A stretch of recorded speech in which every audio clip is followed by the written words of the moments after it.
పేదవాడి పక్షాన నిలబడతాం, ప్రజా గొంతుకై నినదిస్తాం. వాయిస్ ఆఫ్ వాయిస్లెస్, తెలుగువారి మనస్సాక్షి సాక్షి టీవీ. సాక్షి టీవీ ప్రసారాల కోసం మీ స్థానిక కేబుల్ ఆపరేటర్ను వెంటనే సంప్రదించండి. ఆగస్టు 15 రోజున అందరికీ గుర్తుంటుంది. బట్ తెలుగు ఆడియన్స్ మాత్రం ఇంకా బాగా గుర్తుంటుంది. ఎందుకంటే 15 సినిమాలు, 15 కెమెరాలు, 15 మంది దర్శకులు. సో సినిమాలు హిట్ అవుతాయా ఫ్లాప్ అవుతాయా అనేది పక్కన పెడితే ప్రస్తుతానికైతే సినిమాలు అయితే రిలీజ్ చేస్తా అన్నాడు ప్రొడ్యూసరు. ఒకే ప్రొడ్యూసరు 15 మంది దర్శకులు పరిచయం చేస్తున్నాడు. సో ఈ సినిమాలోంచి ఒక యంగ్ టాలెంటెడ్ అందరినీ ఇంటర్వ్యూ చేశాను. చాలామందికి, చాలా 6-7 ఇంటర్వ్యూ చేశాను. అందరూ జెమ్స్, మంచి విషయం ఉంది అందరిలో. కాన్ఫిడెన్స్ లెవెల్స్ అయితే చాలా స్ట్రాంగ్గా ఉన్నాయి. మరి సినిమా కాన్ఫిడెన్స్ లెవెల్ తగ్గట్టు తీస్తారా లేదా అనేది రిలీజ్ అయిన తర్వాత చూద్దాం. బట్ నాతో పాటు ఉన్నారు సత్యనారాయణ, మల్టీ టాలెంటెడ్ అనుకోవచ్చు. మీడియాలో చేశాడు, అలాగే సినిమాటోగ్రఫీ దగ్గర చేశాడు, సినిమాటోగ్రఫీ చేస్తున్నాడు, ఇప్పుడు డైరెక్షన్ చేస్తున్నాడు. చూద్దాం మరి ఈ సినిమా ప్రొడక్షన్ నెంబర్ 125 అట ఇతని టోకెన్ నెంబరు. మరి ఈ సినిమా ఎలా ఉండబోతుంది ఏంటనేది కనుక్కుందాం. హాయ్ సత్యనారాయణ, ఎలా ఉన్నారు? హాయ్ సార్, మీరు ఎలా ఉన్నారు? ఫైన్. Very happy. ఏంటి చాలా మీడియాలో చేసావు, తర్వాత పీసీ శ్రీరామ్ గారి దగ్గర చేసావు, ఇప్పుడు డైరెక్షన్. ఎక్కడ జర్నీ, ఏ ఊరు, ఎక్కడి నుంచి వచ్చింది? అది సొంత ఊరు వచ్చేసి ఒకప్పుడు ఆదిలాబాద్ జిల్లా, ఇప్పుడు మంచిర్యాల డిస్టిక్, రేచిని గ్రామం. అక్కడ నుండి వచ్చా. హైదరాబాద్ రావటం సినిమా మీద ఇంట్రెస్టా లేకపోతే ఏదోటి ఉద్యోగం కోసం వచ్చా? చెప్తే కొంచెం పెద్ద స్టోరీ అవుతుంది కానీ షార్ట్ కట్లో చెప్పాలంటే, సినిమాలో నా 9th క్లాస్లో మా నాన్న ఫీజు కట్టమని 2 మంత్స్ ఫీజు ఇచ్చాడు. అది పట్టుకొని హైదరాబాద్ వచ్చిన హీరో అయిదాం అనుకుంది. హీరో అంటే అప్పుడు సినిమా అంటే హీరో తప్ప ఇంకెవరు తెలియదు మాకు. ఫ్రాంక్లీ సినిమా అంటే హీరోనే, అది తప్ప ఇంకేం తెలియదు. ఆ టైంలో హైదరాబాద్ వచ్చిన ఇక్కడ పరిస్థితులన్నీ సరిగా లేవు, నాకు అర్థమైపోయి అప్పుడే మళ్ళీ ఇంటికి వెళ్ళిపోయి, అసలు ఆఫీసులు అంటే ఉంటాయంటే తెలియదు కదా మనకు. సినిమా అంటే ఫిలిం అంటే ఫిలిం నగర్. 2 నెలల డబ్బులు ఎంత? అదే 200 స్కూల్ ఫీజు. తర్వాత ఇక్కడ ఇది కరెక్ట్ కాదు, నేను వచ్చిన టైం కరెక్ట్ కాదు అని చెప్పేసి మళ్ళీ ఊరి అంటే నేను ఫస్ట్ టైం వచ్చా అప్పుడే హైదరాబాద్. మా దగ్గర నుండి ఎవరు హైదరాబాద్ అంటే చాలా పెద్ద పట్టణం, కష్టం అది కాదు. హైదరాబాద్ అంటే ఏందో ఇప్పుడు ఈజీ అయిపోయింది రవాణా సౌకర్యాలు, కానీ అప్పుడు కష్టం కదా. తర్వాత ఇంటికి వెళ్ళిపోయి బీటెక్ ఫినిష్ చేసి మళ్ళీ బీటెక్ ఫినిష్ చేసే క్రమంలో తెలిసిపోయింది, ఓహో ఇన్ని శాఖలు ఉంటాయని తెలిసి. సో ఫస్ట్ ఇక్కడ వచ్చిన తర్వాత మనకి దేనిలో నాలెడ్జ్ ఉందని గుర్తు పెంచుకొని అప్పుడు స్టార్ట్ చేసిన. సినిమాటోగ్రాఫర్గా అయితే బాగుంటుంది లైఫ్ అనుకొని హైదరాబాద్లో ఒక 2 సినిమాలకు అసిస్టెంట్గా చేశాను. ఎట్లా చేసేయటం కుదరదు, ఎవరి దగ్గరికి వెళ్ళావా? అదే పెద్ద ప్రాసెస్ తీసుకోవాలి కదా. ఫస్ట్ ఆఫ్ ఆల్ వెళ్ళంగానే చేసేయడానికి వాళ్ళు ఏమో ఒప్పుకోరు, వాళ్ళు పరీక్షలు పెడుతూ ఉంటారు, తిప్పుతారు, చాలా ఉంటుంది కదా దాని వెనకాల. అంటే నా అదృష్టం ఏంటంటే, నేను హైదరాబాద్ రాగానే శ్రీనివాస్ గారు అనేసి శ్రీనన్న అని పిలుస్తాం మామూలుగా, ఆయన సినిమాలకు స్పెషల్ ఎఫెక్ట్స్ చేస్తూ ఉంటాడు. అన్న దగ్గరికి వచ్చిన, అంటే ఇక తెలిసిన వాళ్ళతో రాగానే నాకు ఒక డైరెక్ట్ యాక్సెస్ అన్నమాట ఎవరి దగ్గరికైనా సినిమాటోగ్రాఫర్లకు పరిచయం చేయడం. సో అన్న పరిచయం చేయడం వల్ల నాకు ఈజీ అయిపోయింది ఫస్ట్ థింగ్. సో అక్కడ నుండి ఇక ఒక పెద్ద సినిమాటోగ్రాఫర్ దగ్గర పని నేర్చుకొని వస్తే తప్ప ఇక్కడ మనకు అవకాశాలు ఇచ్చే పరిస్థితి లేదు అని అది గమనించుకొని చెన్నై వెళ్ళిపోయినా. చెన్నైలో వెళ్ళేసేసి ఇష్క్, అవనివన్ 2 సినిమాలకు వర్క్ చేసుకున్నా. ఎవరు? పీసీ శ్రీరామ్ గారు. అవును. ఆయన దగ్గర ఎలా? ఆయన జాయిన్ చేసుకోడు కదా. ఇక ఓపిక ఉంటే ఎవరినైనా జాయిన్ చేసుకుంటాం, మనం ఓపికతో వెయిట్ చేసిన. చెన్నై ఎన్ని సంవత్సరాలు? 2 years. ఆయన దగ్గర చేరడానికి నేను 4 సంవత్సరాలు నుండి అనుకొని దారి వేసుకోవడానికి మస్తు కష్టపడ్డా. సెంధిల్ అని ఎడిటర్ ఉంటాడు చెన్నైలో, తను ఏది మన శారది అక్కడ స్టూడియో, అది ఏవిఎం స్టూడియో ఉంటుంది, దానిలో పనిచేస్తాడు. ఆయన ఏదో సినిమా డబ్బింగ్ పనుల మీద హైదరాబాద్ వస్తే నాకు పరిచయం అయ్యాడు తెలుగు వర్షన్ రాసేటప్పుడు. అప్పుడు ఆయన త్రూ అంటే ఒక్కొక్క చైన్ సిస్టమ్ ఇక అలా వెళ్ళిపోయినా అక్కడికి. అది 2 years తర్వాత సరే నువ్వు వచ్చేసి నేను మాట్లాడుతా అన్నాడు, తీసుకెళ్ళి పరిచయం చేశాడు. అటే ఉండిపోయినా ఇక 2 years ఉన్నా, 2.5 years ఉన్నా. 11/11/2011 రోజు రిటర్న్ అయినా. ఆ డేట్ బాగా గుర్తుంది నాకు, చెన్నై నుండి రిటర్న్ టైం. కష్టంతోనో సంతోషంతో? హ్యాపీనే, ఎందుకంటే ఆల్రెడీ అప్పటికే నాకు చాలా యాడ్స్ ఇచ్చారు. వీకేర్ ఐడియా ఉందా? వీకేర్ యాడ్స్ అన్ని దాదాపు నేను అప్పుడు మొత్తం ప్రియం అనేది ఒకటి చాలా మంది చేసా. సినిమాటోగ్రఫీ 18 చేసా అప్పటికే. 18 యాడ్స్ చేసా. అయిపోయిన తర్వాత ఆ నుండి డాడీకి హెల్త్ బాగాలేకపోతే ఒకసారి ఇంటికి రమ్మన్న వల్ల చెన్నై నుండి మా ఊరికి రావడానికి చాలా టైం పట్టింది. సో ఇప్పుడు నేను దూరం ఉండకూడదు అని డిసైడ్ చేసుకొని హైదరాబాద్ మళ్ళీ షిఫ్ట్ అయిపోయినా. సో వేరే ఇయర్ ఉంటుంది అనేసి. పీసీ గారి దగ్గర ఏం సినిమాలు చేసింది? అవనివన్, ఇష్క్. ఓకే. ఇష్క్ ఎక్కువ మన తెలుగు వాళ్ళు ఎక్కువ ఉండే కాబట్టి నితిన్ వాళ్ళ డాడీ వీళ్ళందరితో ఎక్కువ ఫ్రెండ్షిప్ ఉంటుంది ఇప్పటికీ అప్పుడప్పుడు. ఆయన దగ్గర ఎన్నో అసిస్టెంట్ నువ్వు? ఇక అట్లా ఏమి ఉండదు అన్న. ఆయన దగ్గర ఉంటారు కదా గ్యాంగ్. 10 మంది ఉంటారు, 10 మందిలో నేను ఒక్కడిని అంతే. ఎట్లా అది ఎన్నో అనేది ఉండదు ఇక అందులో, ఎవరికి వాళ్ళు ఫస్ట్ అనుకోవాలి. ఓకే. ఎందుకంటే మాకు డైరెక్టే కదా యాక్సెస్, సో ఆయనకు డైరెక్టే. ఇప్పుడు నేను ఫస్ట్ ఆయన సెకండ్ అని లాంగ్వేజ్ చెప్పాను. రాజుగా ఎలా మేనేజ్ చేసావు ఆయన దగ్గర? ఇంగ్లీష్ వచ్చు కదా, ఇంగ్లీష్ యూనివర్సల్ లాంగ్వేజ్. బీటెక్ అయిపోయిన తర్వాత పోయినా కదా. ఇంగ్లీష్ వచ్చిన వాళ్ళకి కొంచెం రెస్పెక్ట్ కూడా అట్లా చూసేవాళ్ళు. ఓకే. దాంతో మేనేజ్ చేసుకున్నాను. అక్కడ వెళ్ళిన తర్వాత నాకు తమిళ్ అర్థమయ్యేది, ఒకటే 1 వీక్లోనే వచ్చేసింది దాదాపుగా. ఎక్కువ తిరిగి మాట్లాడలేకపోయినా కూడా మేనేజబుల్. పీసీ గారి దగ్గర అంటే ఫ్రై ఉంటుంది అన్నారు, నీకేం రాలేదా? ఆ ఫ్రై వేడే అని తగల? విషయం ఏంటంటే క్రియేటివ్ ఫైర్ వచ్చింది నాకు. నేను ఒక ఫ్రేమ్ పెడితే ఇంకెవరు ఇది బాగాలేదని కాదు, ఇట్లా పెట్టినరా వీడు అనుకోవాలి అంతే. అక్కడ అంతే ఇక డైరెక్ట్ ఇక అది. ఆయన నాకు చెప్పిన ఒక మాట ఏంటంటే, painting with lighting is equal అని సినిమాటోగ్రఫీ. ఫస్ట్ కెమెరా పట్టు బంద్ చేయండి మీరు, ఫస్ట్ లైటింగ్ నేర్చుకోరా అన్నాడు. అంతే. సో లైటింగ్ పర్ఫెక్ట్గా పెట్టుకొని మంచి ఫ్రేమ్ పెట్టుకుంటే చాలు. ఇప్పుడు చాలామందికి సినిమాటోగ్రాఫర్లు అంటే కెమెరా బట్టి ఆన్ చేయడమే అనేది నడుస్తుందన్న విషయం నాకు అర్థమైంది. కానీ టు బి ఫ్రాంక్ చెప్పాలంటే లైటింగ్ అది చాలా ఇంపార్టెంట్. Lighting, framing best. డైరెక్టర్కు ఇప్పుడు చాలామంది డైరెక్టర్లు ఒక్కొక్క ఫ్రేమ్ పెడితే అబ్బా ఏం పెట్టినరా అంటారు చూసినావా, అది సినిమాటోగ్రాఫరే పెడతాడు. డైరెక్టర్ చెప్తే, ఆయనకి ఏం కావాలో చెప్తే ఆ సెన్స్ వీనికి ఉండాలి లోపల, అప్పుడే చెప్పకముందే. రెండు ఇప్పుడు నీలో సినిమాటోగ్రాఫర్ ఉన్నాడు, డైరెక్టర్ ఉన్నాడు. డైరెక్టర్ నేను ఇప్పటికీ 5 సినిమాలు చేసిన. 5 సినిమాలు చిన్న చిన్న సినిమాలు నా ఓన్ ప్రొడక్షన్లో చేసుకున్నా. ఓన్ ప్రొడక్షన్ అంటే? నా ఓన్ ప్రొడక్షన్. డబ్బులు ఎక్కడ డబ్బులు? పని చేస్తున్నాం కదా, సినిమాటోగ్రాఫర్ చేసిన పైసలు వస్తాయి. సినిమాటోగ్రాఫర్కి ఏం చేసావు మర్చి? దాదాపు ఇప్పుడు 11-12 అయినాయి. వాటి పేరు చెప్పండి ఒకసారి. నా కథలో నేను, రాణిగారి గది, డిటెక్టివ్ సత్యభామ సోనియా అగర్వాల్తో చేశాను రీసెంట్గా. తర్వాత ఓ అని ఒక మూవీ ఇప్పుడు రిలీజ్ రెడీ ఉంది. బ్రోకెన్ హార్ట్ అని చేసా. సో మెనీ ఫిలిమ్స్ ఇక నాకు గుర్తు రావట్లేదు అన్నీ ఉన్నాయి. ఇక్కడ పీసీ గారి దగ్గర నుంచి వచ్చిన తర్వాత హైదరాబాద్ షిఫ్ట్ అయిన తర్వాత సినిమాటోగ్రాఫర్గా ఉన్నారా లేకపోతే? సినిమాటోగ్రాఫర్గానే. ఫస్ట్ సినిమాటోగ్రాఫర్గానే నాకు 5 సినిమాలు అయిపోయిన తర్వాత డబ్బులు పోయిన తర్వాత అప్పుడు డైరెక్షన్లో దిగిన. డైరెక్షన్ ఎందుకు డైరెక్షన్ చేసి సినిమాటోగ్రాఫర్గా మంచి అవకాశాలు వస్తాయి, డిఓపిగా మంచి పేమెంట్స్ కూడా ఉంటాయి.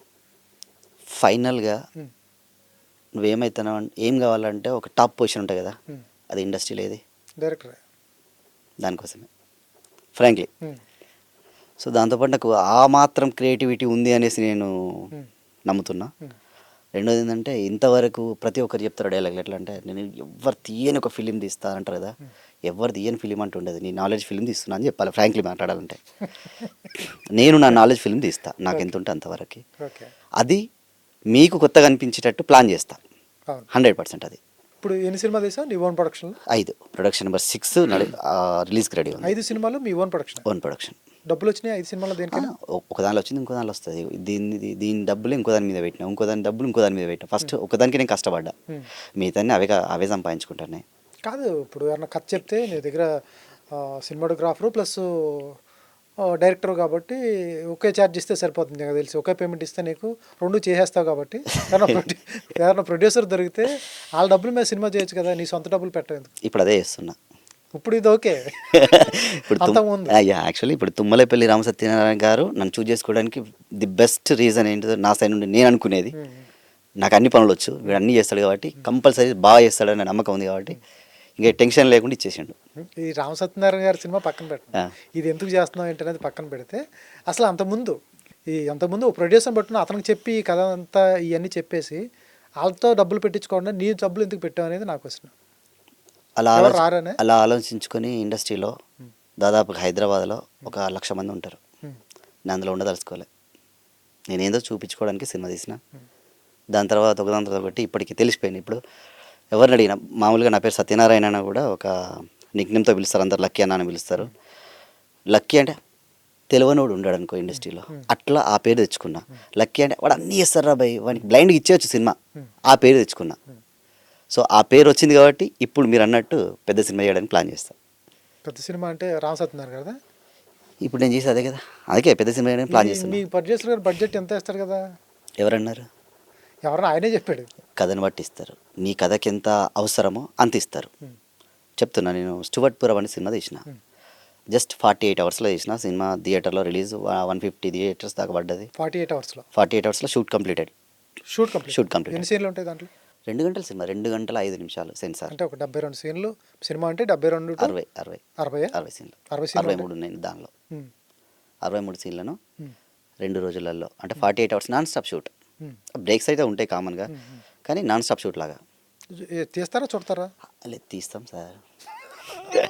ఇప్పుడు చుట్టినా తీసినా నా విజన్ అవును. అది. నేను చుట్టినా తీసినా నీ క్లారిటీ ఉండాలి. నా క్లారిటీ ఉంటే చాలు.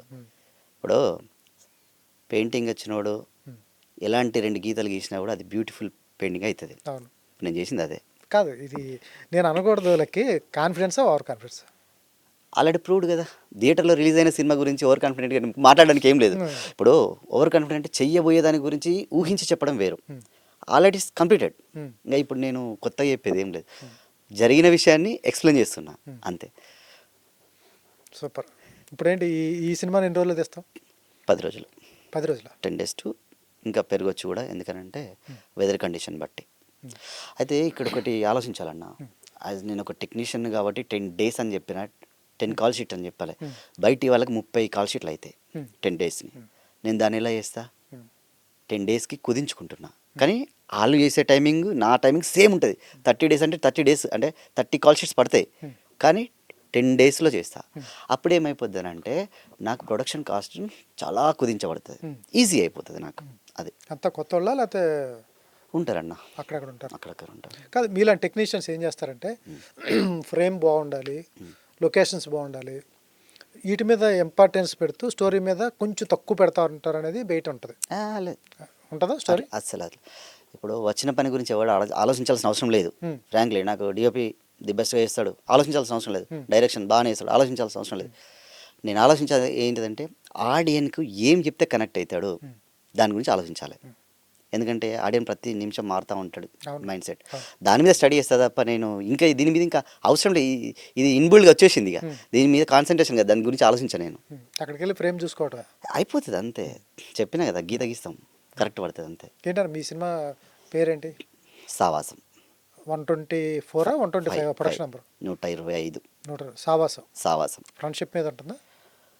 ఫ్రెండ్షిప్ కాదు రే, దాంతో సావాసం చేసిన అనుకో చెడిపోతావరా అంటాం సింపుల్గా. వాడి సావాసం వేస్ట్ అవ్వాలి, వాటితో చేయకని అంటాం. ఇది కేవలం ఫ్రెండ్షిప్ గురించే కాదు, నీతో ఆయనతో మధ్యలో ఉన్న బాండింగ్ పేరు అది. అలాగే ఒక పర్సన్స్కి, అంటే మనం ఒక విలేజ్లో ఉంటే మన చుట్టూ మన సావాసం చేసే వాళ్ళు చాలామంది ఉంటారు కదా, వాళ్ళ గురించి మనం బ్రతుకుతాం అనేది కాన్సెప్ట్. వాళ్ళ కోసం మనం బ్రతకాల్సిన అవసరం లేదు, నీ కోసం నువ్వు బ్రతుకు అనేది నా కాన్సెప్ట్. ప్యూర్గా తెలంగాణలో జరిగేదా? అది ఒక్క ప్లేస్తో సంబంధం లేదు. ఈజ్ ఫీల్ అది ఎవరికైనా. ఓకే, నువ్వు తీసేది కానీ జరిగే ప్రాంతం? నేను మా ఊర్లో తీస్తున్నా ఇప్పుడు. మా ఊర్లో అంటే మా ఊరు నుండి ఒక 30-40 కిలోమీటర్లు ఉంటుంది. కొమరం భీం, ఆసిఫాబాద్ డిస్టిక్, తిర్యాని మండల్, మంగి. లొకేషన్ కూడా ఫిక్స్ అయిపోయింది? Yes, fix. మంగి 18th నుండి షూట్ స్టార్ట్. ఓహ్ సూపర్. ఈ మధ్యకాలంలో ఇది బలగం హిట్ అయిన తర్వాత చాలామంది తెలంగాణ బేస్లో చిన్న లైన్ పట్టుకుంటున్నారు, ఒక బడ్జెట్ ప్రొడ్యూసర్ని పట్టుకుంటున్నారు. తెలంగాణ బేస్లో ఉన్న కథలు కానీ లేకపోతే చిన్న చిన్న కథలని, షార్ట్ ఫిల్మ్ చెప్పాల్సిన కథలని బిగ్ స్క్రీన్ మీద చెప్తున్నారు. దానివల్ల కొన్ని హిట్ అవుతున్నాయి, ఏదో ఒకటి చూసుకుంటున్నారు. బలగం హిట్ అయింది కదా, మనది ఎందుకు హిట్ కాదని. ఇటువంటి కథలే వస్తుంది, రిపీటెడ్గా వస్తుంది ఒకే లాంగ్వేజ్లో తెలంగాణలో. ఈ ప్యాటర్న్లో వెళ్తుందా, సపరేట్ ప్యాటర్న్ వస్తుందా? అసలు నా ఎమోషన్ వేరు. మంది కోసం బతకకు, నీ కోసం బతుకు అనేది నా ఎమోషన్. బలగం ఎమోషన్ వేరు. సో మనం సినిమా తీసేటప్పుడు నెగిటివిటీ ఏది వాడుతున్నాం అనే దాని మీద బట్టి మీరు డిసైడ్ అవుతున్నారు. ఇప్పుడు టు బి ఫ్రాంక్, నేను ఒక వార్ లాంటి సినిమా, వార్ 2 లాంటి సినిమా తెలంగాణ బ్యాక్గ్రాఫ్లో తీస్తే నేను ఏం చేయగలుగుతా ఇప్పుడు? చేయలేను కదా. చేయలేరు. సో నా కల్చర్ని చూపించుకోవడానికి విలేజ్కి వెళ్ళిపోతా. That's fact. అది తెలంగాణ, ఆంధ్ర అనేది అవసరం లేదు. నేను తీయటం కాదు, బలగం వచ్చిన తర్వాత అదే కైండ్ ఆఫ్ స్టోరీలు రిపీట్ అవుతున్నాయి అన్నా నేను. ఫ్రాంక్లీ బలగం హిట్ అని మీరు అనుకుంటున్నారు, బలగం హిట్ చేయబడ్డదని నేను అనుకుంటున్నా. అలాంటి సినిమాలు 100 ఉన్నాయి. చేయబట్టం అంటే మనం మాట్లాడుకుంటాం, టు బి ఫ్రాంక్ మాట్లాడుకుంటే బలగం సినిమా రిలీజ్ అయిన తర్వాత ఎంతమంది థియేటర్లో చూసారు చెప్పండి? 10%. నేను చెప్తున్నా కదా, నేను చెప్పాను ఇది లక్కీ. నిజంగా నువ్వు మాట్లాడేది కాంట్రవర్సీ, ఇది నిజం. అది బలగం థియేటర్లో ఆడలేదా? బలగం సినిమా ఫ్రీ ఆఫ్ కాస్ట్లో ఊర్లలో చూశారు, చూశారు. ఫ్రీ ఆఫ్ కాస్ట్లో మన ఓటీటీలలో చూశారు, ఫ్రీ ఆఫ్ కాస్ట్లో టు బి ఫ్రాంక్ చెప్పాలంటే డౌన్లోడ్ చేసుకొని ఫ్రీ ఆఫ్ కాస్ట్లో చూశారు. కానీ థియేటర్కి వెళ్ళి డబ్బులు పెట్టి ప్రొడ్యూసర్కి డబ్బులు రావాలి, థియేటర్లో డబ్బులు రావాలని ఎవరు పోయి చూడలేదు. కానీ ఇది ఎమోషనల్ హిట్ అయింది. హిట్ ఎప్పుడైంది? ఒక 40 రోజుల తర్వాత 50 రోజుల తర్వాత హిట్ అయింది. ఆ హిట్ అయిన దాన్ని పట్టుకొని మనం వేలాడితే నీ సినిమా కూడా గంతే. 40 రోజుల దాకా జీరో కలెక్షన్ ఉంటే 40 రోజుల తర్వాత పెరుగుతుంది. నువ్వు 40 రోజులు దాన్ని సినిమాని కాపాడగలుగుతావా? చిన్న సినిమా చేసి 4 రోజులు కాపాడలేం. శుక్ర శని అది కథం, మండే రోజు తీసేస్తారు మన సినిమా. అవునా కదా? ఆయన ఎన్ని రోజులు నడిపించింది దాన్ని, ఎన్ని ప్రెస్ మీట్లు పెట్టి, నేను మీడియా పర్సన్గా ఉన్నప్పుడు నేను చూసిన కాడ చెప్తున్నా, దాదాపుగా 40 రోజులు నాన్ స్టాప్గా జనాల మీద రుద్దిండు పాపం ప్రొడ్యూసర్. ఫ్రాంక్లీ అప్పుడు అరే మంచి సినిమా రా అని అప్పుడు తెలిసింది. అంటే మంచి సినిమా ఎప్పుడు కూడా టక్మని అందది. ఎగ్జాంపుల్ బిచ్చగాడు, దాదాపు బిచ్చగాడు 20 రోజుల తర్వాత 30 రోజుల తర్వాత అప్పుడు అందుకొని 100 రోజులకు పోయింది. అది సేమ్ బలగం.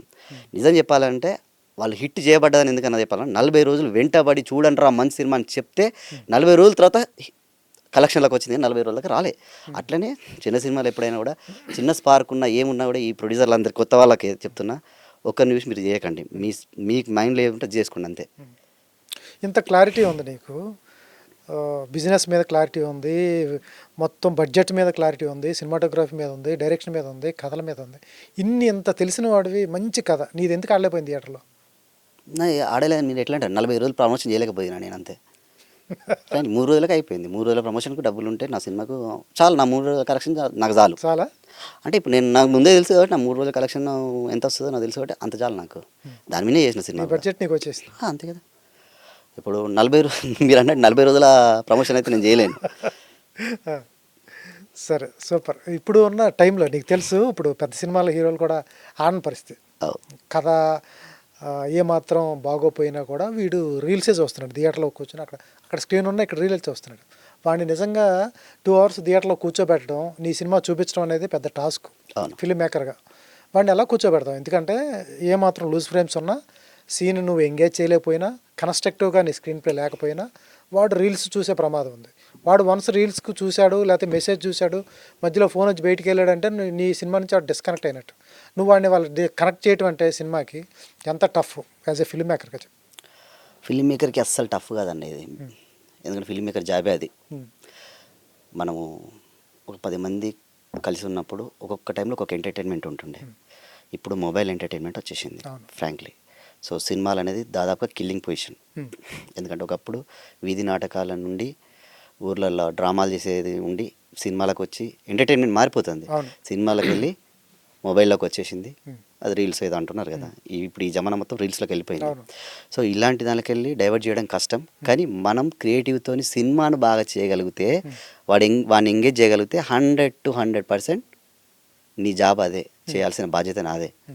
ఆడియన్ని నా సినిమాకు రప్పించుకొని వాడిని ఎంగేజ్ చేయాలి. వాడికి ఉన్న వ్యసనాన్ని నా సినిమా మీదకి తీసుకురావాలి మొబైల్లోకి వెళ్ళి. ఇప్పుడు అదొక కొంచెం పెద్ద టాస్క్. అది నువ్వు ఎంత మంచి సినిమాది వానికి అనవసరం. వాని వ్యసనాన్ని అరే అది కాదురా ఇదిరా, టు బి ఫ్రాంక్ మాట్లాడంటే ఊర్లలో ఏం సంగతిరా మరి పోదామా లేదా, వీళ్ళని దావత్ ఉందా లేదా అంటారు. సరే వాడికి దావత్ ఇస్తే వాడు కొంచెం నాతో ఒక గంట సేపు స్పెండ్ చేస్తాడు అనేసి ఎట్లా ఉన్నదో అట్లనే నేను సినిమా దావత్ ఇస్తాను వాళ్ళకు. సూపర్. ఓకే, ఫైనల్గా ఏం చెప్తారు ఆడియన్స్కి? మీ సినిమా రాబోతుంది, 4 సినిమాలు చేసావు, సినిమాటోగ్రాఫర్ల దగ్గర చేసావు, మీడియాలో చేసావు, మంచి అనుభవం ఉంది. ఎటువంటి సినిమా తెద్దామని ఆడియన్స్కి? నా సినిమా చూసిన తర్వాత మీకు సెల్ఫ్ కాన్ఫిడెంట్ పెరుగుతుంది. ఎవడేమనుకున్నా నాకేంద్రా పోయి నేను హ్యాపీగా ఉండాలి, నేను బ్రతకాల ఫస్ట్, నేను ఒకరి కోసం చావద్దు చంపొద్దు, నేను తప్పు చేయొద్దు అనే ఫీలింగ్ వాడికి వస్తుంది. వాడి కోసం వాడు బ్రతకడం మొదలు పెడతాడు. ఇది నా concept. Super, all the best lucky. చాలా కాన్ఫిడెంట్గా చెప్తున్నా. మరి నీ సినిమా కథ కూడా నీ మాటలు ఎంత స్ట్రాంగ్గా ఉన్నాయో నీ సినిమా కథ కూడా అలాగే ఉండాలని కోరుకుందాం. Thank you so much. All the best.